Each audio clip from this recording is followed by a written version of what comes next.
Hello, welcome to the Keystone YouTube channel. Today we are reviewing Slamboree 1996. Now, I didn't really explain how I'm going to do the pay-per-view reviews, but just allow it. Here we are, in Norwich, clearly, as you can tell from my background. The plan to review them is I don't look at the context before or after. So it's literally this show in a vacuum as much as I can. Obviously, sometimes if it's like, I don't know, WrestleMania 40 or WrestleMania 30, it's hard to be like, oh, well, I don't know why they did this. Oh, no. But stuff like Slamboree 96, not a clue. But hopefully, you can look past that. And yeah, let's get into the review. I should also point out there'll be very minimal editing here. This is more or less a podcast, don't need to look at your screen much. So put me on in background noise, put me on your second monitor while you're playing a game, put me on when you're listening to something. Just watch me at all times. But there'll be very few visual things because editing takes time and I don't get money from this, so I'm not going to waste my time. Anyway, Spring Stampede, Slamboree 1996. We start with Dusty Rhodes, Bobby Heenan, and Tony Schiavone. They're all commentating tonight. I watched this with my friend, who straight up refused to accept that Dusty Rhodes was a white man just from his voice, which I found quite funny. They started to explain the lethal lottery. Now, I like the idea of the lethal lottery. It's kind of okay, but it's just the worst of 2010's W. Can they coexist? But a pay-per-view is also quite weird, as we'll see from the matches, that you're meant to believe it's completely random. Like, first match, for instance, we got both the Road Warriors against themselves. Okay, that's possible. But then, and throughout the rest of it, it's like, this isn't chance. Even if we're meant to pretend this was real, what are you doing, WCW? Anyway, Road Warrior Animal comes out. He's looking cool. Booker T comes out, and his theme is top. Then, oh no, it's Hawk. It's going to be Hawk versus Animal. How's that going to go? Then Lex Luger comes out. The match begins. Throughout the match, Luger just randomly keeps shouting, and I found it really, really funny. A handful of moves, nothing over the top, and then they all just started attacking each other on their own teams. Obviously, Hawk and Animal never attacked each other, despite being on opposite teams. But the teams attacked themselves. So I think Booker T and Animal fought, maybe, or Hawk and Luger. I can't remember. But it's just schmoz. There's a double count out finish. A bad way to start the pay-per-view. And worst of all, Road Warrior Hawk never even got tagged in. I give it a quarter of a spoon out of 5. After that dire start, the Public Enemy come out. And I just think, again, what are the chances? I could do the maths. I'm not going to. There's a handful of teams in this, and the chances of all the people in there getting put together is slow. But and then we see Chris Benoit and Kevin Sullivan, who's the Taskmaster at the moment, which is just like, oh, that's not good. But I go into the match with open eyes. Oh, it's rough watching Benoit wrestle because But I've never seen most of the wrestlers on here wrestle before because that's just not the wrestling I've seen. But I didn't realize the skills that the Public Enemy had. I thought they were just kind of like pants Dudley Boys. But I'm clearly wrong because there was a big tilt-a-whirl from Rocco Rock, something like that. One of the Public Enemy. The Benoit, I know, was quite good. And then there was a massive power bomb from Benoit. And then the same two have a bit of ground and pound.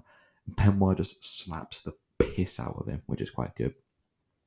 And then it's like weapons used. I think they use just like school chairs, not like a folding chair. It's like a sitting chair, like plastic and whatever. And they never said it was no DQ, but I guess at the same time they never said it was DQ. And then the Public Enemy use a table. I think they I don't. So Benoit was lying on it, and they suicide dived into like a sit out powerbomb kind of thing through the table.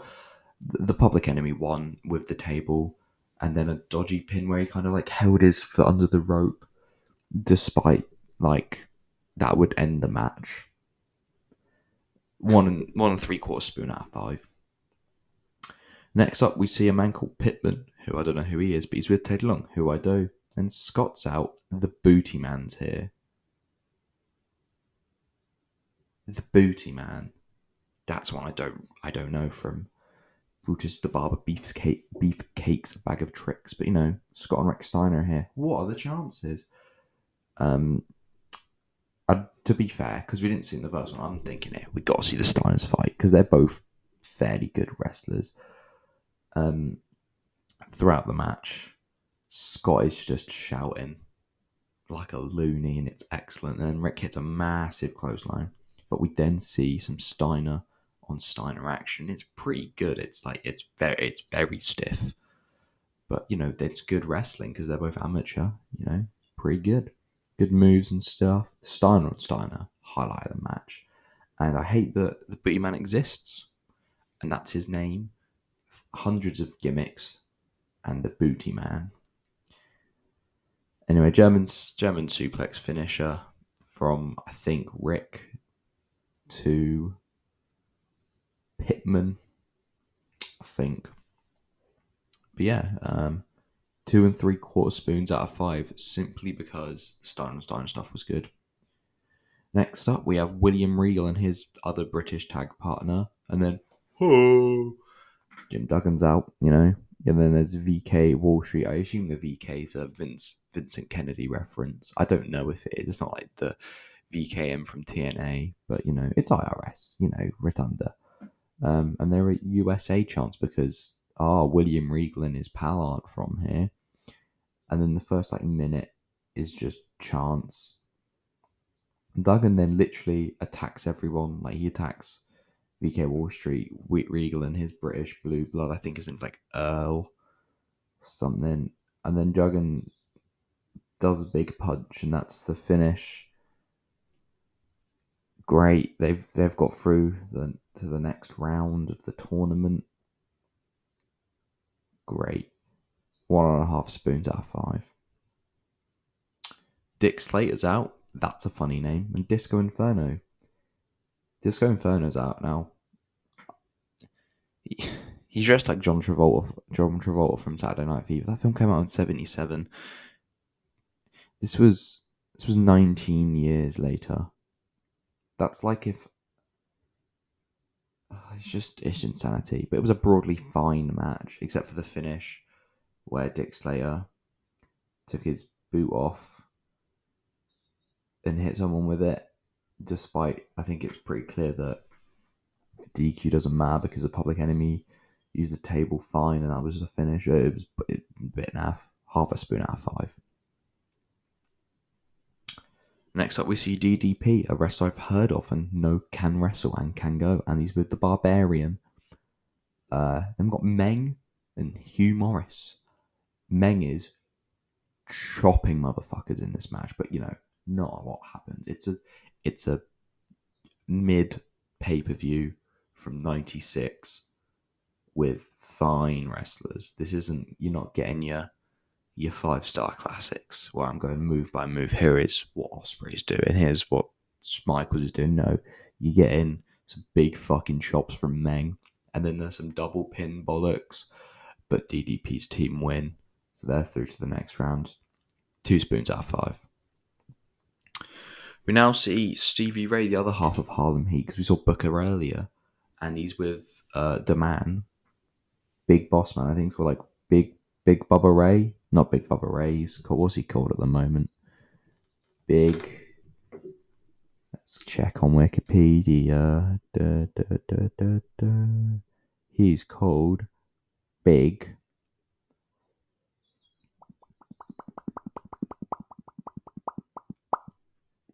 Bubba Rogers. He's a Stevie Ray against Fire and Ice, another tag team that are just magically together. Stuff like that's silly, and it makes us wrestling fans look like idiots. There's a few okay moves, and the Boss Man does a very good spine buster. I love a spine buster. I'm a little slut for a spine buster. and a pretty good, power slam. It's hard watching older wrestling when it's like, oh, the finish is a power slam. Another pants finish from Fire and Ice, who win. 1.5 spoons out of 5. Now, the next match, I actually have objectively high hopes for. We have Ric Flair and Randy Savage versus Arn Anderson and a young Eddie Guerrero. This is quite good. Like, I genuinely have high hopes, but then I look at the run time and go, oh, it's going to be a nothing match. So Arn and Guerrero go out first, but then we have Randy Savage and Ric Flair, who the commentary have said have been beefing. I presume they're telling the truth. I think Flair's nicking Miss Elizabeth from Randy, which would piss me off as well. But neither Flair or Savage come out for their bit. Then Randy comes out second. No, so they play both their music. Randy then comes out, and then play Flair's music again, and then he comes, but he comes after Randy's already in the thing. Rick comes out while Savage is being attacked. But then Rick also attacks Savage. It's silly. Why would you do a pay-per-view of infighting tag teams? That's fucking dumb. But then Woman and Miss Elizabeth come down slowly. Flair elbows Savage again, and then Arn fucks up Savage. There's a massive spine buster from Arn to Savage. And then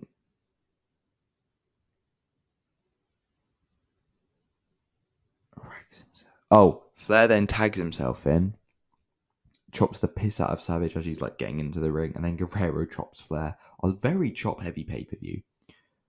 Then the teams start fighting themselves. And then Flair pins Guerrero. For a match with those names, Flair, Savage, Arn Anderson, and Guerrero, you think it'd been a bit better than 2.5 spoons, but it simply wasn't.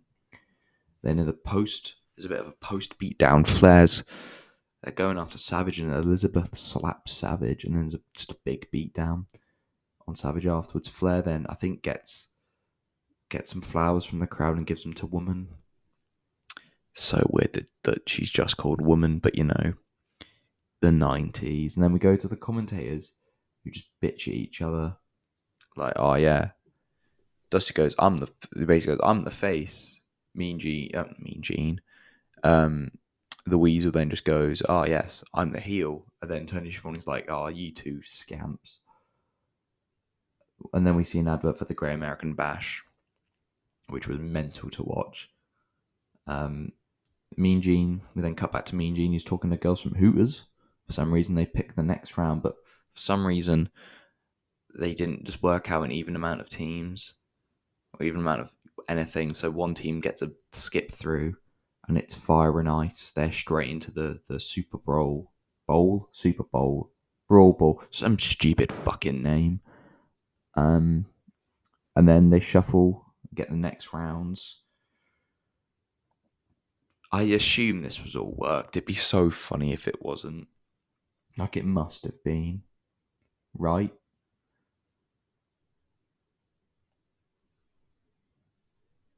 Oh, the Battle Bowl. Actually, it's called the Battle Bowl for any of you wondering. And then we have a match that I don't know, haven't watched a lot of WCW, but I've heard their cruiserweights were the thing keeping them alive. So we got cruiserweight time with Brad Armstrong versus Dean Malenko. Dean Malenko is meant to be very good, and throughout he's just working on Armstrong's leg, like kicks to the leg, knees leg. He does a not a splash, but he goes off the top rope, knees first onto his leg. It's leg based offense, and then I think this is all to work in for I think it's called the Texas Cloverleaf, but I'm pretty sure it's a sharpshooter, but with a different name. But then Armstrong does Malenko's version, which is rough. But then there's a top rope gut buster from Malenko, and that's the finish. Pretty good, all things considered. 3 spoons out of 5. And then we see something that is hilarious. We see a teaser for Glacier, Sub-Zero from Mortal Kombat, effectively, but not effectively because they got sued. And then we go back to the Hoover Girls and Mean Gene. They start, drawing. We got Public Enemy versus Flair and Savage. And then they do the second match of the second round, I think. Oh, it was not. It was a weird watch, this show. Because I like a tournament. Who doesn't like a tournament? But why do a silly, what do they call it, a lottery, lethal lottery? Why do that? But yeah, we've got DDP and the Barbarian. DDP and the Barbarian versus Rick Steiner and the Booty Man, who I want to die. And then they just talk about Hooters. We now have Dick Slater and Earl Robert Eaton versus Jim Duggan and Vincent Kennedy Wall Street. There's just more USA chants. And then for some reason, Duggan tries to attack the ref, but then doesn't. This match is a blur. There's a roll up, and that's the finish. 1.5 spoons. Now we got Public Enemy versus Savage and Ric Flair. But as they're walking down, so Public Enemy get there first, obviously, because fucking Flair is not walking out before fucking Public Enemy, is he? Let's be honest here. Randy Savage attacks Ric Flair as he walks down, and then security and other wrestlers, I think Guerrero's in there, they like separate them, like, oh no, don't fight. Don't book this fucking in kayfabe. How did you expect this to go? Like, you're putting people who hate each other in a tag together. They're gonna fight. If it's on site as is. Put them in a tag together. They're gonna fight anyway. Absolute bollocks. And then Public Enemy advanced by default. It wasn't a match. It doesn't get a star rating. Technically, it was because no, it's not a match. I don't know why Cage Match and Wiki say it was a match. It fucking wasn't. It was an angle. And then the DDP and the Barbarian come out for their match with Booty Man and Rick Steiner. Fine. At this point into the show, it's with many matches in and very little happens. So two out of 5. 2 spoons out of 5, Now we have a US heavyweight title match. I don't like that it's called the US heavyweight. I don't know why. Probably just a me thing. We have Jushin Thunder Liger, who I've never watched wrestle before, but would very much wanted to. So that's nice. I've done that before. And Conan. And then, good old lucha things, kind of. But then Thunder Liger's manager just kicks Conan in the chest. So RDQ's a thing in WCW because the ref would have seen it. But they cheated to do the fucking bollocks with the shoe, but then Public Enemy used it fine. But then here's a blatant kick to the chest, bollocks. But the matches get quite good. There's a big superplex and splash from Thunder Liger for a very good near fall. And then there's a Fisherman Buster, which is another good near fall. And then there's a fucking huge Alabama Slam from Conan for another good fall. Like the falls were coming quick and fast here. And then there's a sit-out crucifix from Conan for the win. So far, probably the best match on the show. 3.5 spoons out of 5. Then Flair comes down to chat to Mean Gene, and he just says, "Oh, Randy Savage is in jail now." He then kisses on Elizabeth, and then he talks about having an orgy with Arn Anderson woman. Then Elizabeth, disgusting. And then he talks about Steve McMichaels, and says he's shagging his wife. And then Steve McMichael squares up to Flair. Flair says Steve can get anyone to fight him. And then Steve says Kevin Green, who I assume is just some American football players. They keep talking about American football. I don't care. Then Kevin Green tries to fight Ric Flair, but security stops them. Steve and Kevin then talk to Mean Gene, and I stopped caring. It was very silly. But here's time for the Battle Royale. The battle brawl, I think I've called it. I've already forgotten. Let me check. No, it's called the Battle Bowl. It's an 8-man battle royale. They don't explain the rules, so I was a bit confused. So the first handful of people are eliminated, like over the top rope battle royale, but then there's some pins. Anyway, sort of play by play. So DDP goes to skin the cat, and I can't tell. I think DDP is a heel at this point. I can't tell. They keep talking about him, how he was homeless, and now he's not. Really weird. But he skins the cat, and he touches the floor. Objectively, he touches the floor, but the ref doesn't see it. And then they do 2 screens at once, which wasn't helpful for following. And then one of the Public Enemy got eliminated, and then the other people do. And then Steve Ray hits 3 power slams in a row on DDP, Barbarian, and the other guy from Public Enemy, which is kind of a cool spot. And then a bit after that, DDP hits 3 diamond cutters. It's one on Barbarian, then on Steve Ray, then on Public Enemy. Pins him in reverse. It pins Public Enemy, and I'm here going, I thought this was a battle royale. Weird. Public Enemy's out. Then he does Stevie Ray. Stevie Ray's out. Barbarian. Barbarian kicks out at 2.5. And the Barbarian then hits I'm pretty sure it's just a straight up tombstone pole driver. It was a bit more jumpy than when Mean Mark does it, but whatever. And it's probably why DDP and the Undertaker's thing went, because he completely we didn't no sell it. But tombstone pole driver, and he's like kicks out. It's like damn.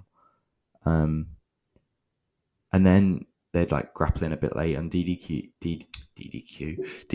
just straight up like mule kicks fucking Barbarian in the cock. So I assume DQs don't really exist, but countouts do. They don't explain it well. I'm not saying I need it to be spoon fed to me, but as I'm planning to do with the rest of this series of all loads of pay per views, there's like 800. After this one, there's 817 to pick from. I'd like them to, keep that in mind for me, WCW.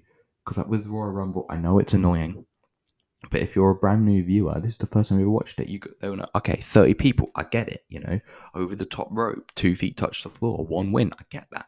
With this, it was like, Battle Royale, okay, so I assume it's just a regular one, but with a gimmick name. No, I think half the people can be eliminated, and then half of them get pinned.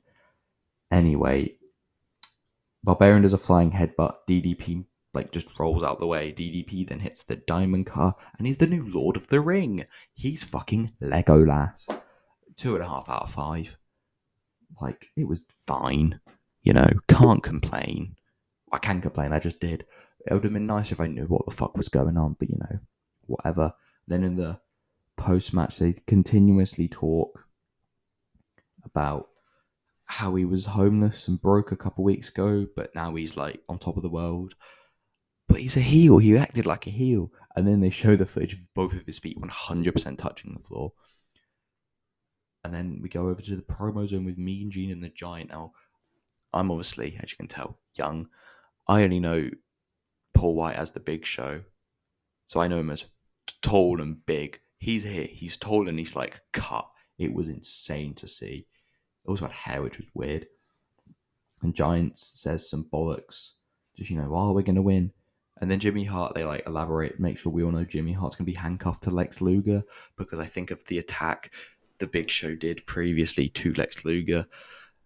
And then we see Sting, It's Sting! Everyone loves a bit of the stinger. Some, cool walkouts. And then Michael Buffer's there to be let's get ready to rumble. Are you ready to rumble? You know what he says. And the Big Show is very tall.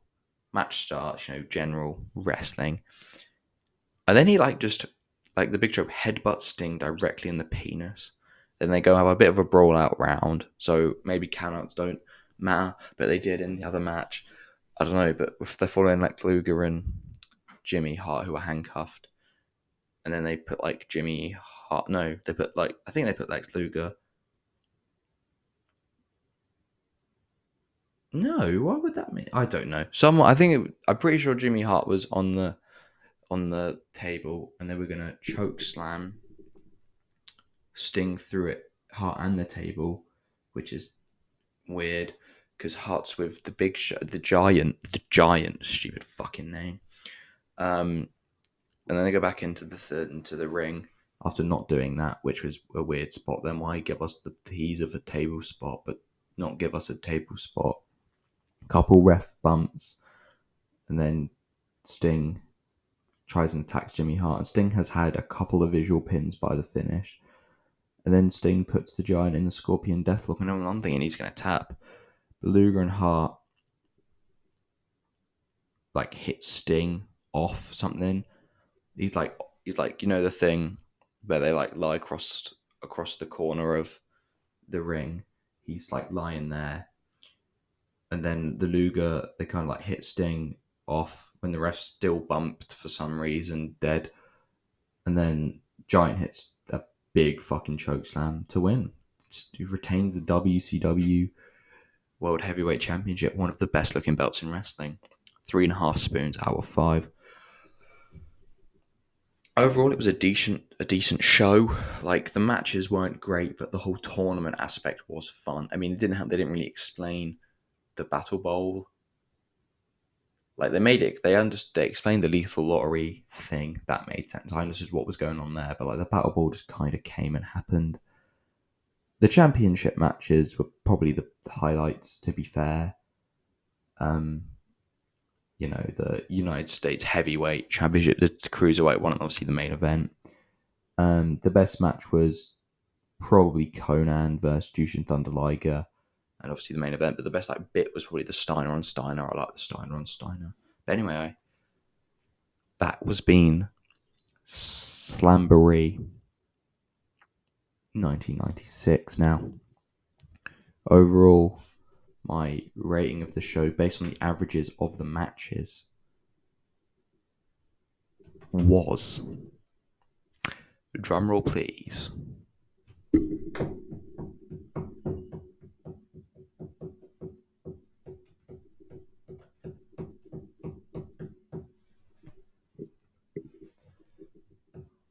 2.05 spoons out of 5, compared to Cage Matches 2.41 for the average of the matches, which, I think I really didn't like the first match. I hate a schmoz finish, and the fact it was the starter, the opening match, really got to me. I was like, oh god, this is going to be a rough fuck of a show, but whatever. Anyway, that's been this show. Let's go to the wheel and see what I'm reviewing next time. You can see up here, 817 entries in here, and it always crashes when I try and load it because look, it's a lot of things. Anyway, let's see what we have to review. I have to review. You get to watch me review next time. Oh, it's so laggy. Oh, it is. It is so laggy. Hey, WrestleMania 33. That is the WrestleMania. I think the first WrestleMania when I was into wrestling. I think maybe. So that'll be fun. Yeah, fuck yeah, WrestleMania 33. Woo. So thank you for watching this review of Slamboree 1996. I'll see you next time for WrestleMania 33, which I did check, and it is the first WrestleMania after me getting into wrestling. I got into wrestling that Hell in a Cell, I'm pretty sure, like heavily into it. Like, I'm a wrestling fan now. WrestleMania 33 was my first, Mania. So yeah, I remember I was at my nan's when it happened, sleeping over. I was waking up, scrolling through my phone. She didn't have Wi-Fi, so I very slowly scrolling through my phone, trying to find all the results. And yeah, that's fun. Thank you for watching this review. I'll see you next time. And remember to like, comment, subscribe, or go away.